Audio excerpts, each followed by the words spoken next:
She thought blood would protect her. For years, she moved in silence.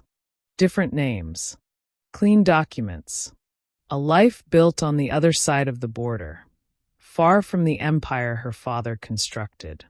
But investigators had been watching, waiting, building a case file thicker than most careers. They didn't come for her with armies. No helicopters. No firefight. Just a quiet arrest. Handcuffs. A federal seal. And suddenly, the most protected secret in the cartel world was sitting in a U.S. holding cell.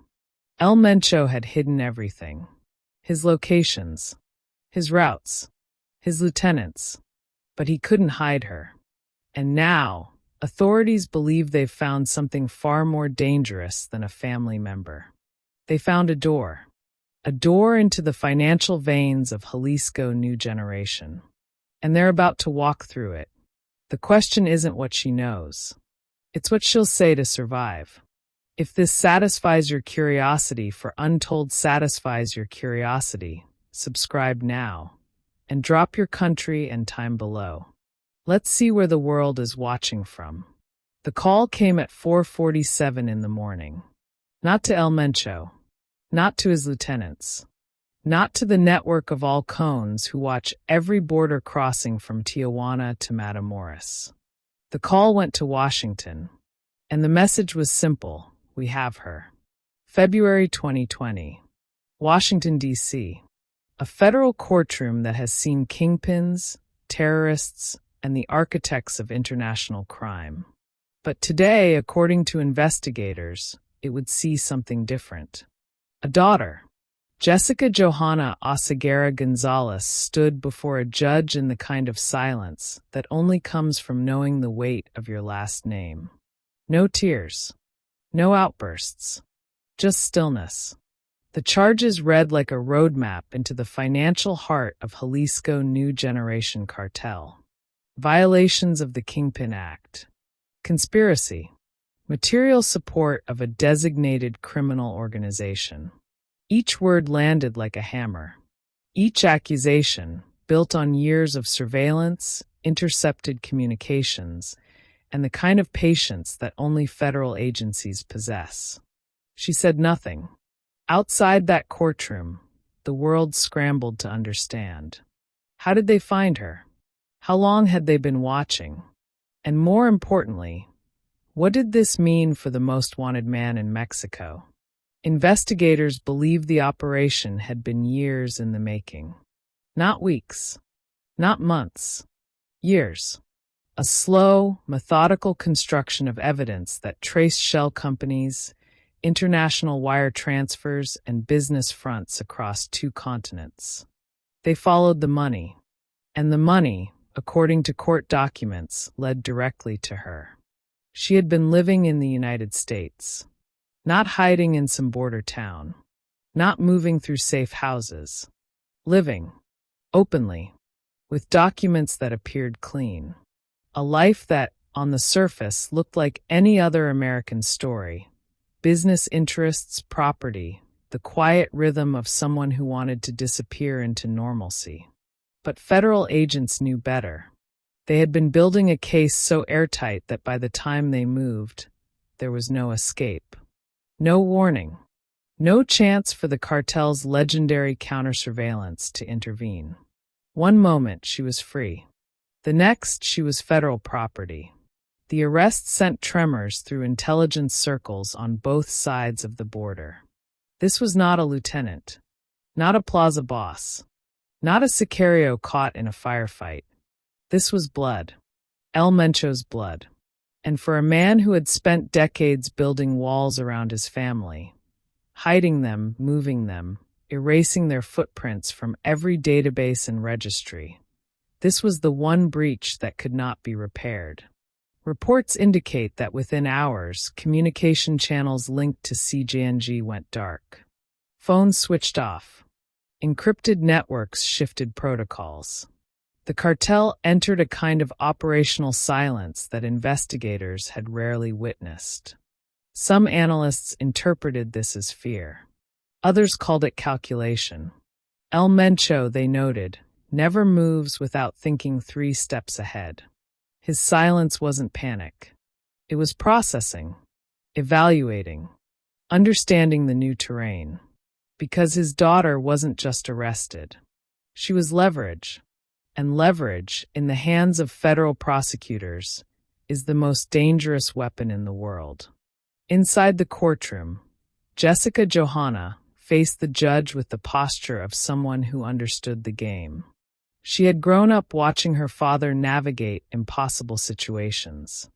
She had seen men disappear for saying the wrong word.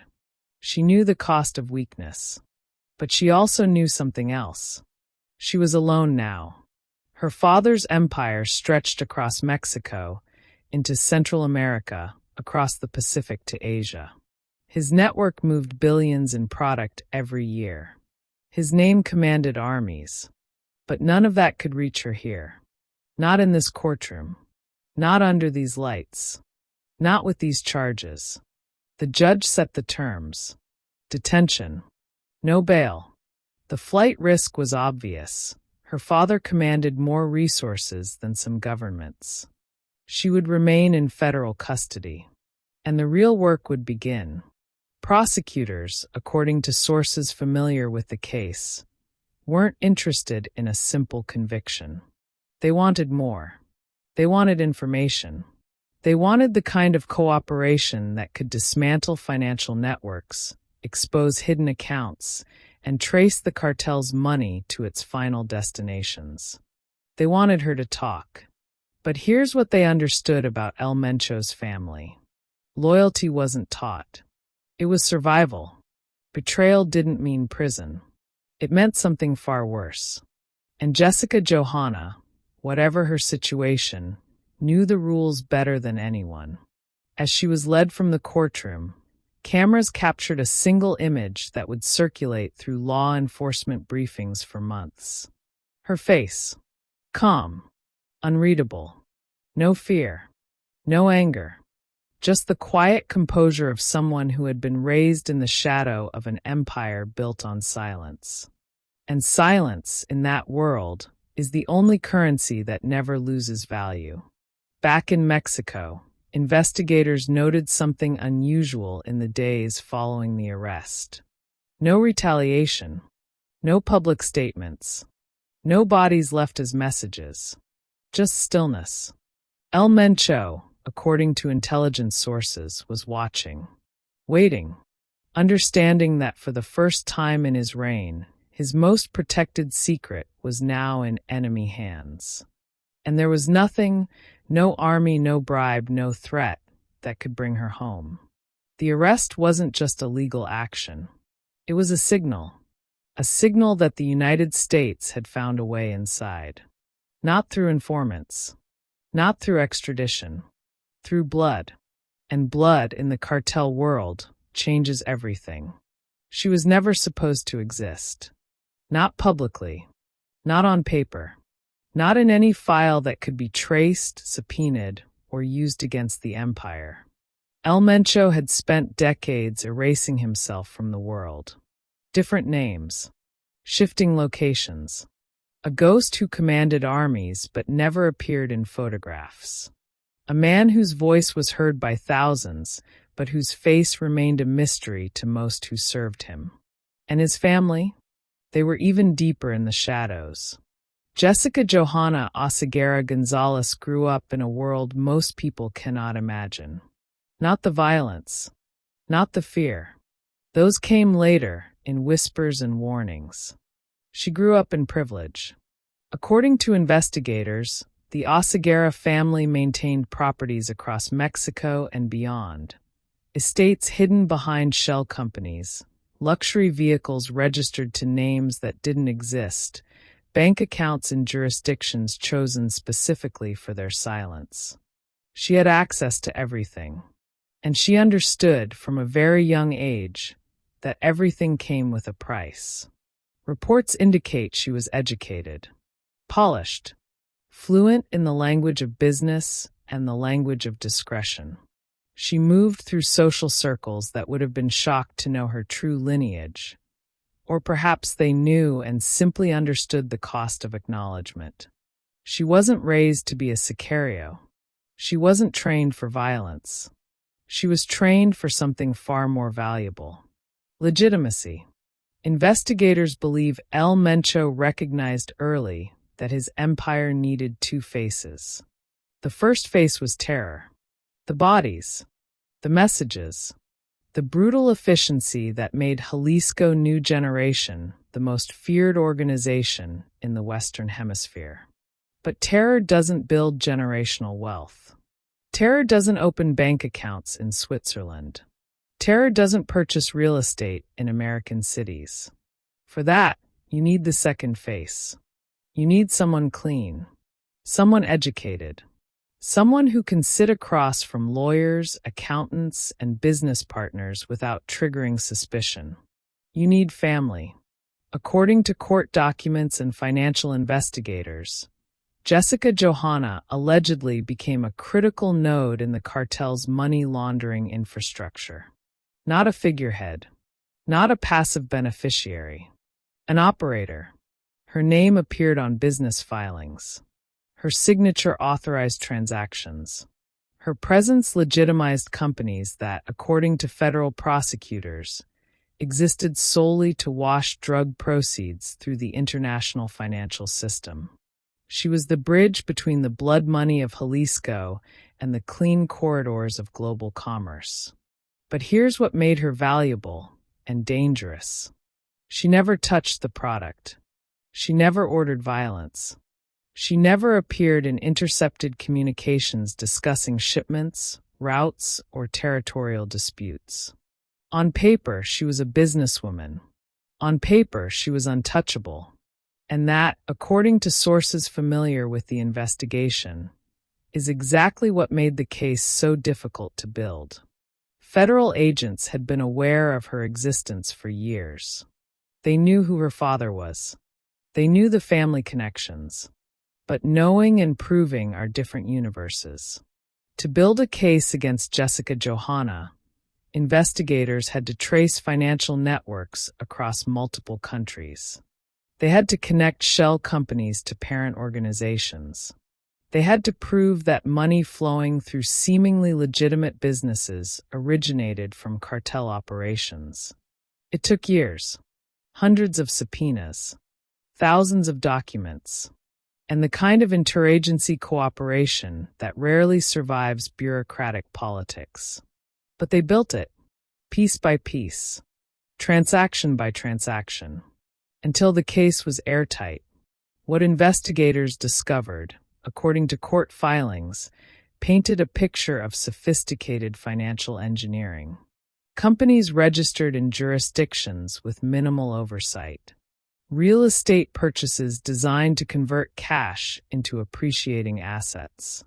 Wire transfers routed through multiple banks to obscure their origin.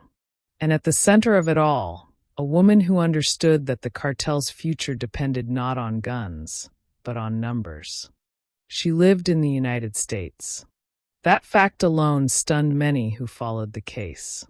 Not hiding in Jalisco. Not protected by cartel territory. Living openly, with documentation that had apparently passed federal scrutiny for years. How? Investigators believe the cartel had become extraordinarily sophisticated in creating clean identities for key family members. Documents that would withstand background checks. Histories that appeared legitimate. Lives constructed so carefully that they could survive in plain sight. She wasn't running. She was settled, building a life that looked, to any outside observer, entirely normal. But the Kingpin Act doesn't require physical proximity to drug trafficking. It targets the financial infrastructure, the enablers, the people who make the money clean. And that, according to prosecutors, was precisely what Jessica Johanna had become. Her arrest revealed something else, something that worried El Mencho far more than any single family member's fate. The Americans were thinking differently now. For years, the strategy had been focused on kingpins. Arrest the boss. extradite the lieutenants, make headlines with cartel leaders in American courtrooms. But that approach had failed. Cut off one head, and three more emerged. Arrest one boss, and his successor was operational within months. The Hydra never died. So now the strategy shifted. Follow the money. Don't just arrest the people who pull triggers. Arrest the people who move funds. Arrest the people who own the companies. Arrest the people who make the empire financially possible. And that's what made Jessica Johanna's arrest so significant. She wasn't a trophy. She was a blueprint.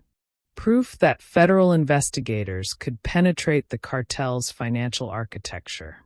Proof that even El Mencho's most protected assets were vulnerable. Proof that the days of hiding behind corporate structures and international banks were ending. Inside federal custody, Jessica Johanna maintained her silence. No statements.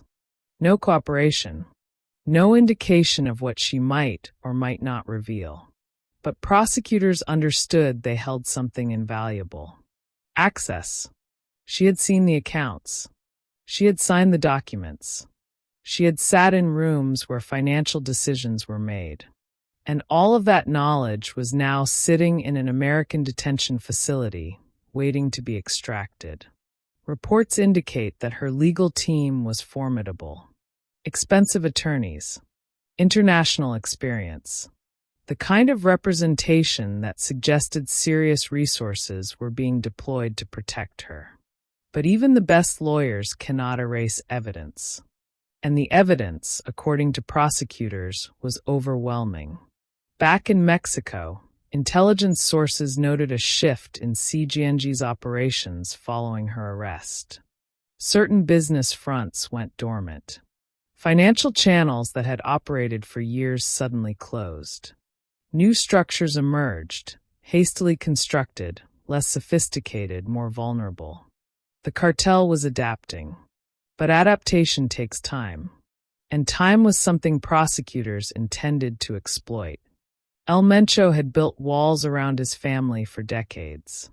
He had hidden them, protected them, made them invisible. But his daughter's arrest proved something he had always feared. No wall is permanent. No shadow is deep enough. And in the end, blood can become the greatest vulnerability of all. Money is quieter than bullets. It doesn't announce itself. It doesn't leave bodies in the street. It moves through wires across borders between accounts, invisible, silent, and infinitely more powerful than any weapon. El Mencho understood this before most of his rivals. And that understanding built an empire. According to federal investigators and financial intelligence reports, Jalisco New Generation Cartel operates one of the most sophisticated money laundering networks ever documented in the Western Hemisphere. We're not talking about cash in suitcases. We're not talking about buried drums of currency in the desert. We're talking about systems. Shell corporations registered across dozens of jurisdictions. Real estate holdings spanning multiple continents. Import-export businesses that move legitimate goods alongside invisible profits. Banking relationships cultivated over years of careful, patient construction. An empire built on paperwork. And at the heart of that paperwork, investigators believe, sat Jessica Johanna Oseguera González. The Kingpin Act exists for exactly this reason. Passed in 1999, it gives the United States government extraordinary power to target not just drug traffickers, but anyone who materially supports their operations. You don't have to touch cocaine. You don't have to order violence. You just have to help the money move. And if investigators can prove that connection, the full weight of federal prosecution comes down like a hammer. Court documents paint a picture of alleged financial engineering that would impress Wall Street. Multiple companies, multiple countries, multiple layers of separation between the source of funds and their final destination. The goal was simple: transformation. Take money earned from drug trafficking, dirty, traceable, dangerous, and transform it into clean assets. Real estate, business investments, bank accounts that could be accessed openly, without suspicion. The process, according to financial crime experts, typically follows a three-stage pattern. Placement: get the cash into the financial system. Layering: move it through multiple transactions to obscure its origin. Integration: invest it in legitimate assets that generate legal returns. Each stage requires expertise. Each stage requires people who understand international finance. Each stage requires trust. Investigators believe Jessica Johanna operated primarily in the layering and integration phases. She wasn't collecting cash from street sales. She was managing what happened after. The companies, the transactions, the signatures that made dirty money look clean. According to court filings, her name appeared on corporate documents spanning multiple business entities. Import companies, real estate ventures, holdings that, on paper, looked entirely legitimate. But trace the money backward, prosecutors argued, and every dollar led to the same source. Jalisco. The scale of CJNG's financial operations is difficult to comprehend. According to estimates from the Drug Enforcement Administration, the cartel generates billions of dollars annually. Methamphetamine, fentanyl, cocaine, heroin, each product line feeding rivers of cash into the organization's coffers. But cash is a problem. Large amounts of physical currency draw attention. Banks file reports. Authorities ask questions. And moving millions across borders in suitcases is inefficient, dangerous, and ultimately unsustainable. The solution?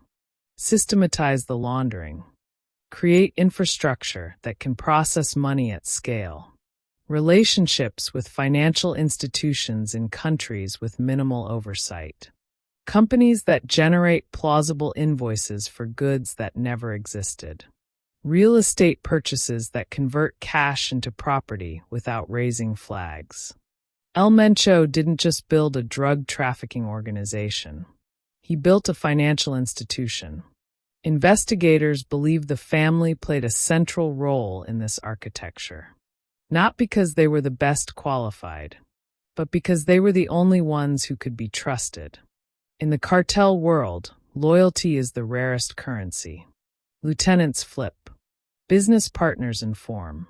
Even longtime associates, facing federal pressure, eventually break. But family? Family carries a different weight. Family understands that betrayal doesn't end with prison. Family knows the cost. Jessica Johanna, according to prosecutors, represented the perfect combination. Educated enough to manage complex financial structures. Connected enough to be trusted with sensitive operations. And family enough to ensure her silence. She was the bridge Mencho needed. A bridge between the violent reality of cartel operations and the clean facade of international business. But bridges can be burned. And federal investigators had been watching this one for years. The evidence, according to court documents, came from multiple sources. Financial records subpoenaed from banks in several countries. Corporate filings that showed her name, her signature, her involvement. Wire transfer records tracing money through the layered system. Testimony from cooperating witnesses who understood the cartel's financial operations. Each piece, alone, might not have been enough. Together, they formed a case that prosecutors believed was unassailable. What makes financial prosecution different from traditional drug cases is the paper trail. Violence disappears. Witnesses die. Product gets consumed or destroyed. But money leaves traces. Every transaction, every transfer, every signature. The financial system keeps records because it has to, and those records, in the hands of skilled investigators, become a roadmap to the truth. Jessica Johanna's alleged role in the organization was documented not in intercepted phone calls or surveillance photographs, but in bank statements and corporate filings. Evidence that doesn't fade. Evidence that doesn't forget. Evidence that prosecutors could present to a jury with devastating clarity. Her arrest sent a specific message to the cartel's financial infrastructure. We see you. We can trace you. And we will find you. Every accountant who helped structure transactions. Every lawyer who filed corporate documents. Every business partner who looked the other way. They all understood, the moment Jessica Johanna was detained, that their protection was an illusion. Reports indicate that in the weeks following her arrest, several businesses connected to CJNG financial operations ceased activity. Bank accounts were closed. Corporate entities were dissolved. The infrastructure that had taken years to build began to collapse, not from violence, but from fear. Fear that the next knock on the door would be federal agents with subpoenas. Fear that the next name on an indictment would be their own. Mencho had always understood that his drug operations required muscle. Sicarios. Enforcers. Territorial control maintained through calculated violence. But the financial side of the empire required something different. It required professionals. Bankers. Lawyers, accountants, real estate agents, business partners who could move money through legitimate channels without attracting attention. These people were not cartel members. They were not motivated by loyalty or ideology. They were motivated by profit. And profit seekers, when facing federal prosecution, make very different calculations than true believers. Prosecutors understood this dynamic. Jessica Johanna's arrest wasn't just about her. It was about everyone connected to her operations. Every name in her contacts. Every business associate. Every professional who had helped structure the cartel's financial architecture. Each of them was now a potential cooperating witness. Each of them was now leverage. The hidden ledger of CJNG's empire was no longer hidden. Federal investigators had pulled back the curtain, and what they found was exactly what they expected. Billions of dollars, dozens of companies, a financial network spanning continents, and a daughter who, according to prosecutors, had helped build it all. The question now wasn't whether the evidence existed. It was what Jessica Johanna would do with the choice she faced. Cooperate. Name names, expose the network, or remain silent. Protect the family. Accept the consequences. In the cartel world, that choice has only one acceptable answer. But federal custody changes calculations, and prosecutors were betting that even blood loyalty has limits. Silence. That's what intelligence analysts noticed first. In the days following Jessica Johanna's arrest, the communication networks associated with Jalisco New Generation Cartel went dark. Encrypted channels that normally buzzed with operational traffic fell quiet. Phone lines that had been monitored for years suddenly disconnected. The cartel was holding its breath.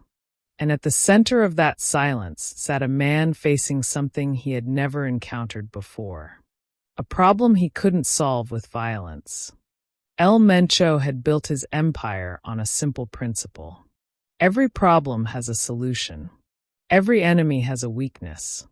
Every obstacle can be removed. Rival cartels? Destroy them with superior firepower. Corrupt officials who demanded too much? Replace them with others more agreeable. Informants? Eliminate them with enough brutality to discourage future betrayals. For decades, this calculus had worked. Every challenge met with overwhelming response. Every threat neutralized through strategic violence. But his daughter's arrest existed outside that framework. According to sources familiar with cartel operations, El Mencho convened his most trusted advisors in the days following the arrest. Not lieutenants, not plaza bosses, family, blood.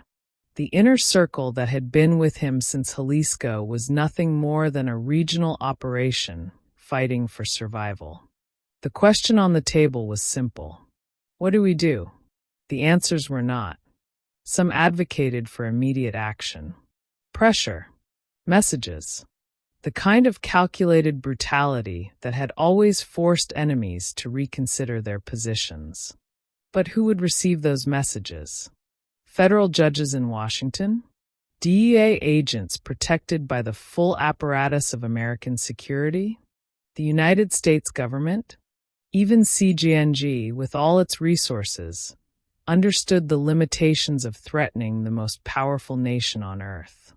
Retaliation against American officials would bring consequences the cartel could not survive.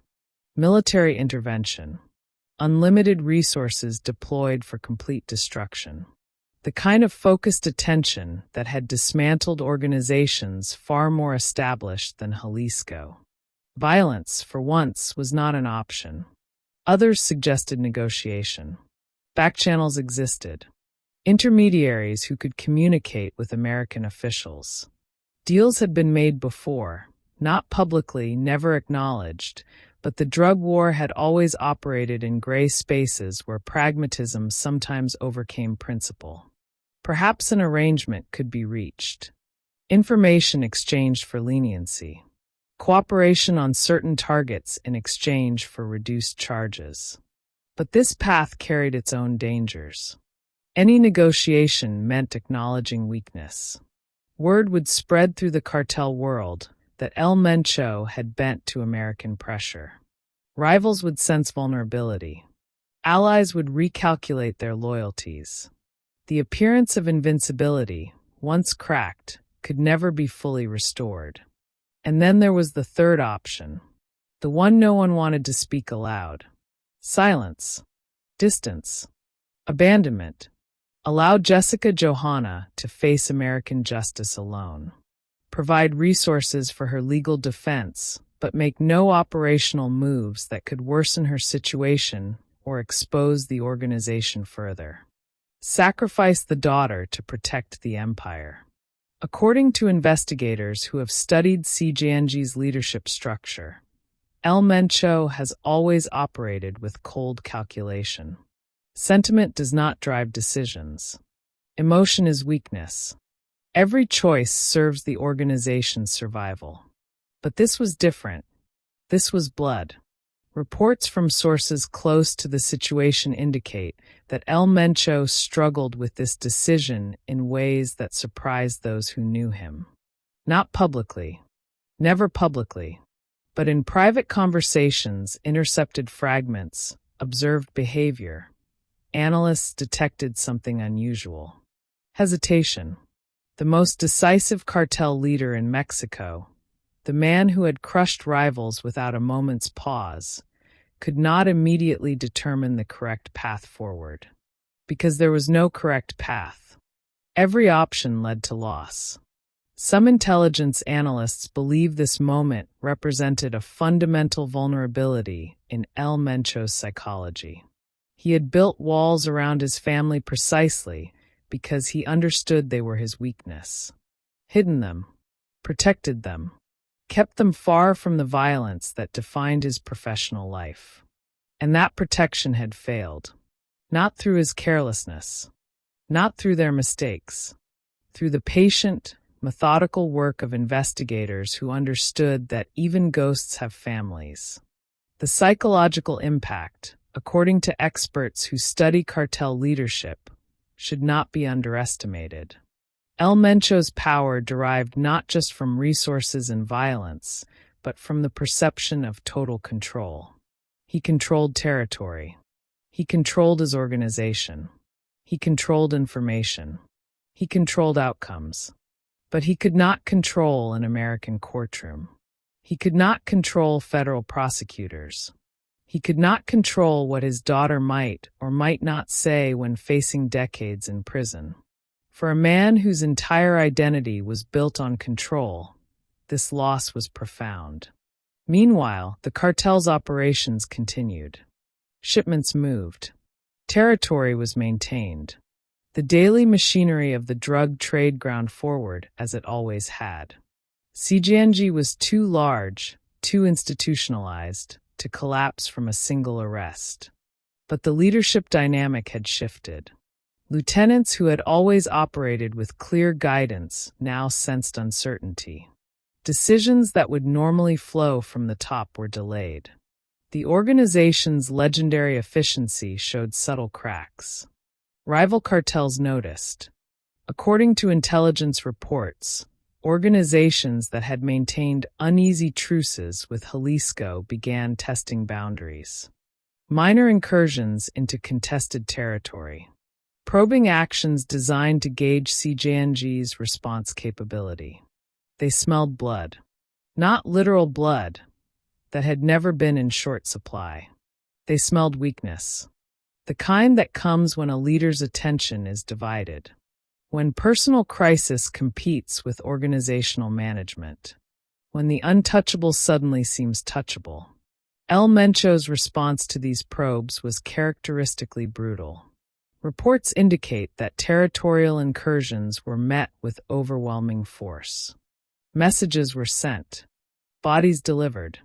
The cartel demonstrated, violently and publicly, that its operational capability remained intact. But violence against rivals was easy. Expected. Routine. The real challenge remained in Washington. In a courtroom he could not influence.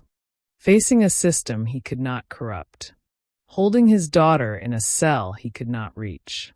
Some analysts believe the arrest of Jessica Johanna represented a deliberate American strategy. Not just legal prosecution.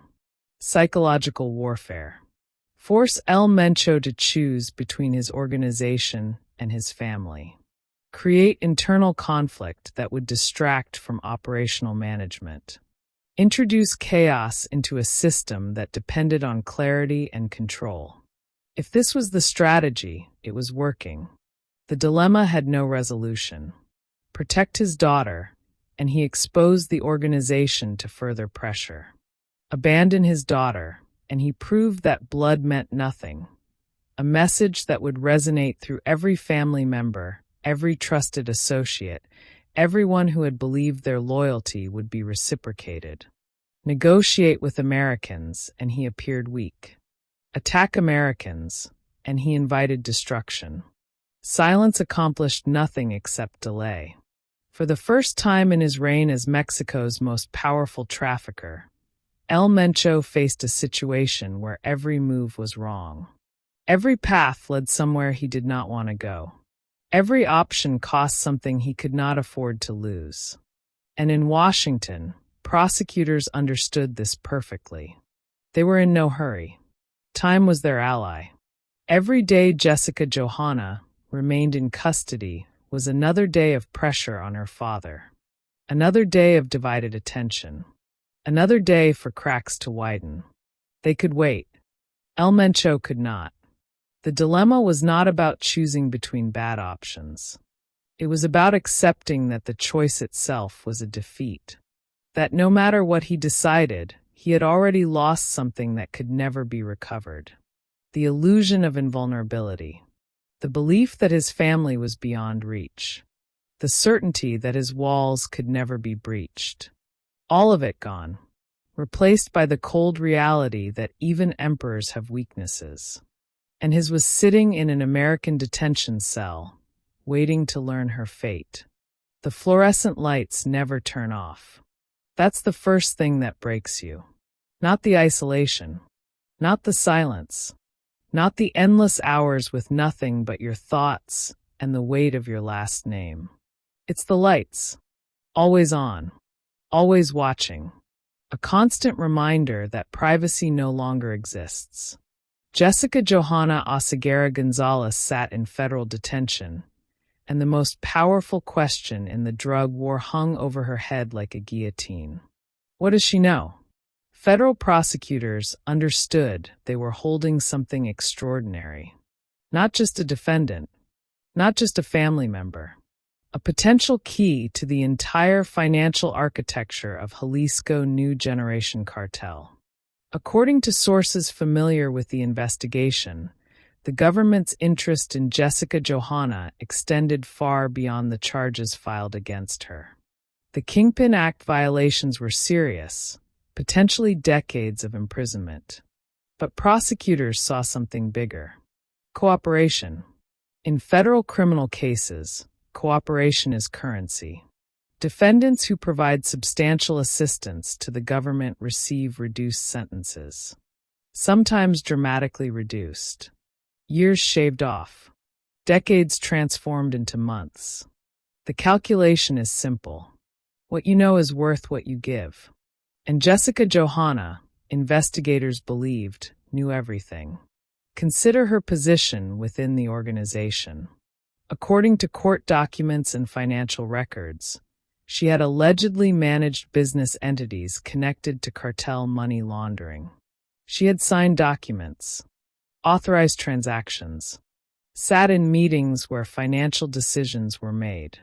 She had seen the accounts. She knew the numbers. She understood which companies were legitimate and which existed solely to clean dirty money. That knowledge, in the hands of federal prosecutors, could unravel years of careful construction. But knowledge was only part of the equation. What made Jessica Johanna truly valuable was access. She knew names, not street names, not aliases, real names. The lawyers who structured corporate entities, the bankers who processed suspicious transactions, the business partners who provided legitimate fronts, the accountants who cooked the books.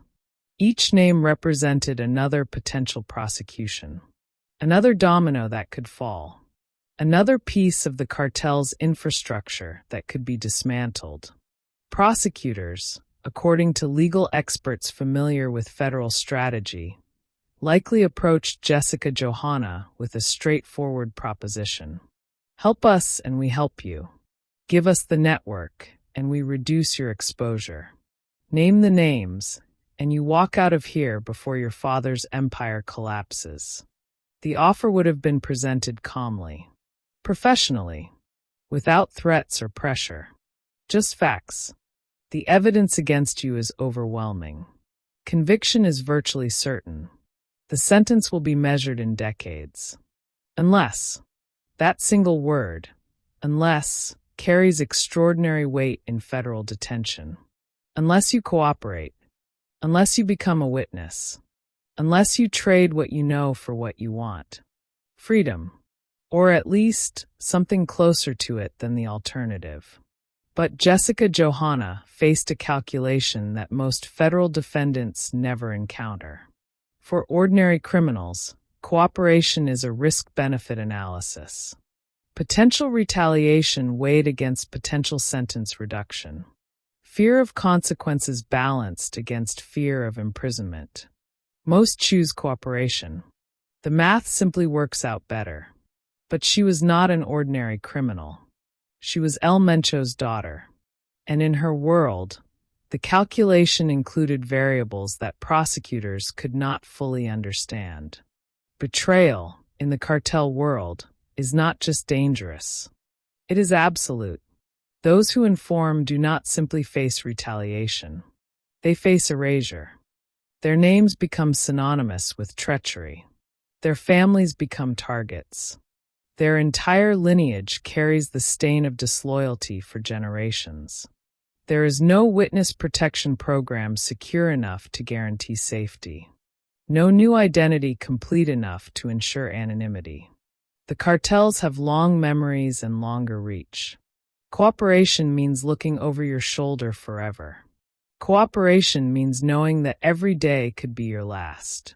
Cooperation means accepting that you have chosen the American government over your own blood. And there was something else. Something prosecutors could not offer, and could not replace. Identity. Jessica Johanna had grown up as cartel royalty. Her father's name opened doors. His power provided protection. His empire funded her entire existence. Cooperation would strip all of that away. She would no longer be Mencho's daughter. She would be the one who betrayed him. The snitch. The traitor. In a culture where family loyalty is sacred, where blood bonds are considered unbreakable, that transformation carried psychological weight that defied easy calculation. Federal prosecutors understood these dynamics. They had seen them before. Family members of high-ranking cartel figures faced unique pressures. The usual leverage, reduced sentences, protection agreements, financial considerations, often proved insufficient. The cultural barriers were simply too high. But prosecutors also understood something else. Pressure accumulates. Every day in detention added weight. Every meeting with lawyers reviewing overwhelming evidence added weight. Every conversation about potential sentences, 20 years, 30 years, life, added weight. The human mind can only sustain resistance for so long. Eventually, the walls begin to crack. According to sources familiar with federal strategy, prosecutors were in no hurry. They had time. They had evidence. They had leverage that would only increase as Jessica Johanna's legal options narrowed. If she wanted to fight, they would fight. Years of pretrial motions. Mountains of evidence presented in open court. Every financial transaction dissected before a jury. And at the end, conviction. Then sentencing. Then decades watching the world through prison walls. Or. The word hung in the air of every meeting. Every conversation with her defense team. Every sleepless night under fluorescent lights that never dimmed. Or she could talk. What did she actually know? Investigators could only speculate, but the possibilities were extraordinary. The complete structure of CJNG's financial network. The identities of money launderers across multiple countries. Bank accounts in jurisdictions American authorities had never penetrated. Real estate holdings hidden behind layers of corporate ownership. The names of corrupt officials who facilitated cartel operations. The internal dynamics of Mencho's inner circle. Perhaps even operational details about her father's location, movements, security arrangements. Each piece of information carried different value. Financial intelligence could dismantle laundering networks worth billions. Names of corrupt officials could reshape law enforcement strategies across the hemisphere. And information about Mencho himself? That was the ultimate prize. The most wanted man in Mexico. A $15 million bounty. Decades of investigation that had failed to locate him. If Jessica Johanna knew where her father operated, how he communicated, who protected him, that information could end the manhunt forever. But would she give it? Could she? The question tormented prosecutors and defense attorneys alike. She had the information they needed. She had the leverage to negotiate an extraordinary deal. She had every rational reason to cooperate. And yet, blood. Reports indicate that Jessica Johanna maintained her silence through the initial months of detention. No cooperation agreements. No proffer sessions. No indication that she intended to betray her father's organization. Her defense team pursued legal strategies, challenging evidence, questioning procedures, exploring every possible avenue of defense. But everyone understood the underlying reality. The evidence was strong. The case was solid. And the clock was ticking. Prosecutors waited. They had learned, over decades of cartel prosecutions, that patience yielded results. The pressure would build. The isolation would deepen. The reality of the situation would become undeniable. And eventually, even the strongest walls crumbled. They had seen it before. They would see it again. The question was not whether Jessica Johanna would face a choice. The question was what she would choose when the moment finally arrived. Loyalty to blood, or survival. In the cartel world, those had always been the same thing. But federal detention changed the equation. And prosecutors were betting that even El Mencho's daughter would eventually do the math. Some doors, once opened, can never be shut again. Federal prosecutors understood this when they arrested Jessica Johanna Oseguera González. They understood that her detention was not an ending. It was a beginning, a crack in the foundation of an empire built on secrecy, silence, and the absolute protection of blood. And cracks, once formed, only spread. The arrest sent ripples through the cartel world that extended far beyond Jalisco. According to intelligence analysts, criminal organizations across Mexico watched the case with unusual attention. Not out of sympathy for El Mencho. Not out of concern for his daughter. Out of fear. If the Americans could reach into El Mencho's family, the most protected, most hidden assets of the most powerful cartel in the hemisphere, then no one was safe.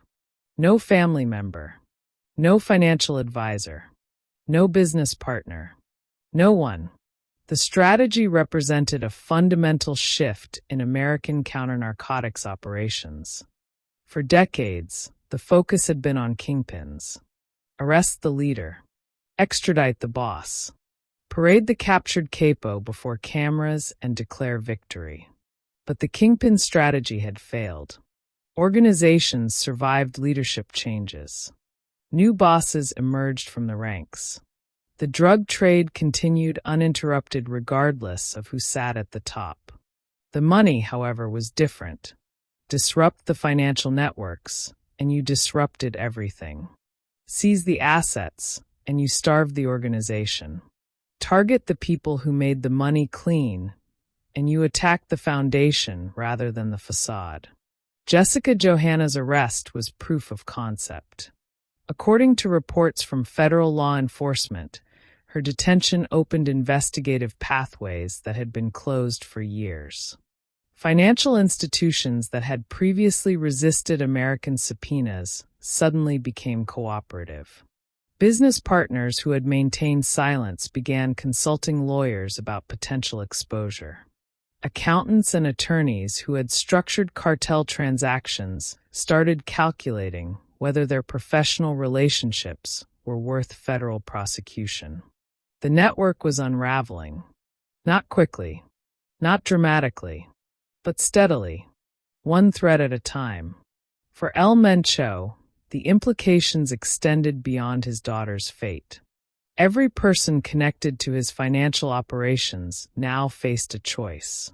Continue their association with CJNG and risk American prosecution, or distance themselves and leave the cartel scrambling to replace critical infrastructure. Neither option served the organization's interests. The first invited continued pressure. The second created vulnerability. And both demonstrated that El Mencho's legendary control had limits that could be exploited.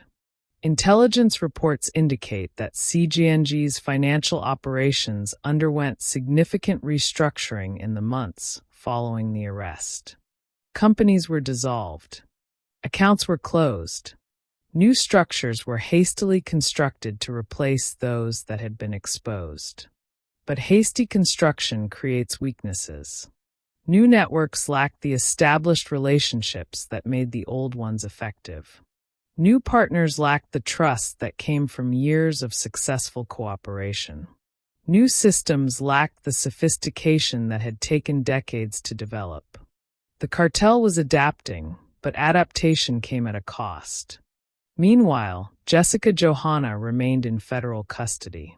Her legal proceedings moved forward at the deliberate pace of American justice. Motions filed. Hearings scheduled. Evidence reviewed. The process could take years. And every day of that process was another day of pressure on her father's organization.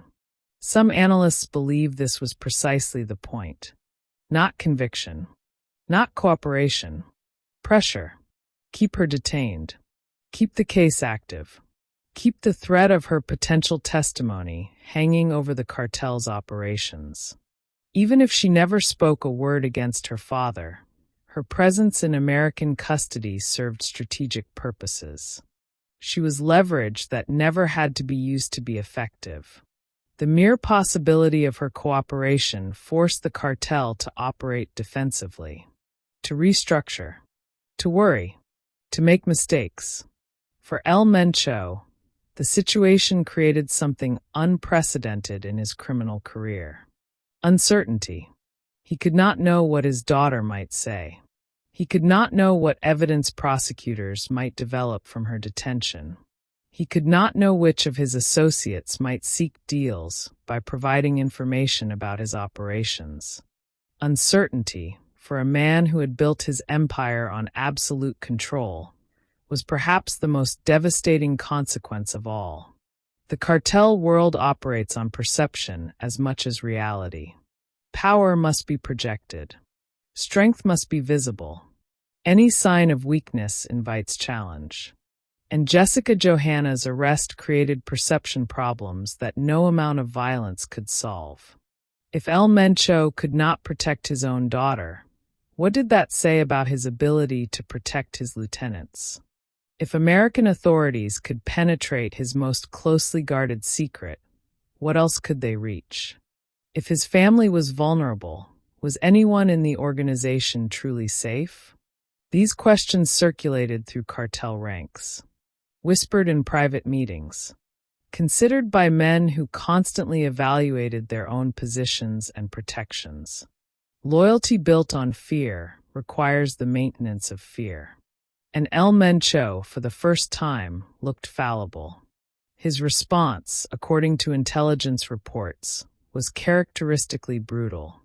Operations against rivals intensified. Territorial control was reinforced with overwhelming violence. Messages were sent, bodies discovered with clear indications of cartel justice. The organization demonstrated, graphically and repeatedly, that its operational capability remained intact. But violence against external enemies could not address internal doubts. And those doubts, once planted, grew in the darkness. Federal prosecutors continued their patient work, building cases, developing sources, expanding their understanding of CJNG's financial architecture. Jessica Johanna's arrest had opened a door into the cartel's inner workings. And through that door, investigators were gaining access to information that had been hidden for decades. Shell companies identified, banking relationships mapped, money flows traced from source to destination. Each piece of intelligence led to new investigative threads. Each thread led to new potential prosecutions. The case was expanding, not contracting. For El Mencho, the mathematics were clear. His daughter's arrest had cost him more than a family member. It had cost him the illusion of invulnerability. It had cost him operational security. It had cost him the confidence of associates who now questioned their own safety. And the costs would continue accumulating as long as she remained in American custody. Some intelligence analysts believe the arrest fundamentally changed CJNG's trajectory. Not immediately, not obviously, but in ways that would compound over time. Decisions made more cautiously. Expansion pursued more slowly. Resources diverted from growth to defensive restructuring. The cartel would remain powerful. It would remain dangerous. It would remain a dominant force in the international drug trade. But it would never again operate with the absolute confidence that had characterized its rise. The door was open, and through it, federal authorities could see the outlines of an empire that had hidden in shadows for too long. They could see the money.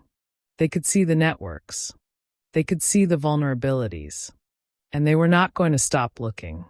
El Mencho had built his empire on the principle that family was sacred, protected above all else, hidden from all threats, beyond the reach of any enemy.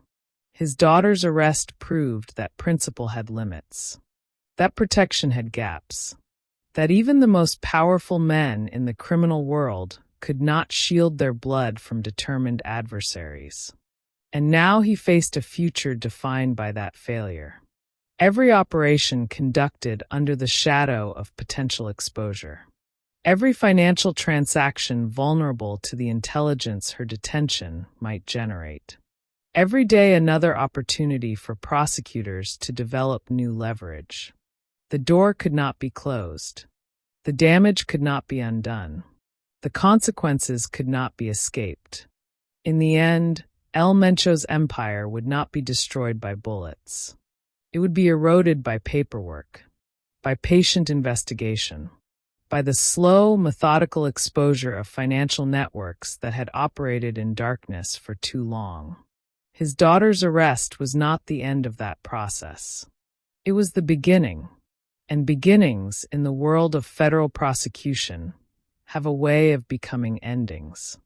Eventually, inevitably, one thread at a time, the lights in federal detention never turn off. And neither, it seems, do the consequences of being born into an empire built on secrets.